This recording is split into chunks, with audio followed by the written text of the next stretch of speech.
সম্প্রতি শহরের এক হাই প্রোফাইল পার্টিতে বলিউড তারকা শাহরুখ খানের পুত্র আরিয়ান খানের সঙ্গে দেখা গেল অভিনেত্রী তৃণা সাহাকে। গভীর রাত অবধি পার্টিতে কাটানো মুহূর্তের অভিজ্ঞতা নিজেই জানালেন তৃণা। তৃণা সাহা নিশ্চিত করেছেন যে তিনি রাত প্রায় ৩টা পর্যন্ত পার্টিতে ছিলেন। সকালে শুটিং থাকায় যখন তাকে বের হতে হচ্ছিল, তখন আরিয়ান খান নিজেই তার বন্ধুদের অনুরোধ করেন যেন তৃণার কাজের সুবিধার জন্য তাকে যেতে দেওয়া হয়। তৃণা জানান, আরিয়ানের মতো সফল এবং জনপ্রিয় ব্যক্তিত্বের এমন বিনয়ী ব্যবহার তাকে মুগ্ধ করেছে।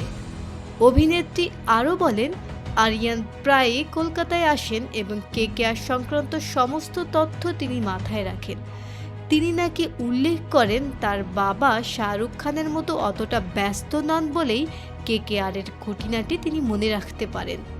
পার্টিতে ছবি তোলা প্রসঙ্গে তৃণা জানান, উপস্থিত প্রায় সবার সঙ্গেই আরিয়ান হাসি মুখে ছবি তুলেছেন।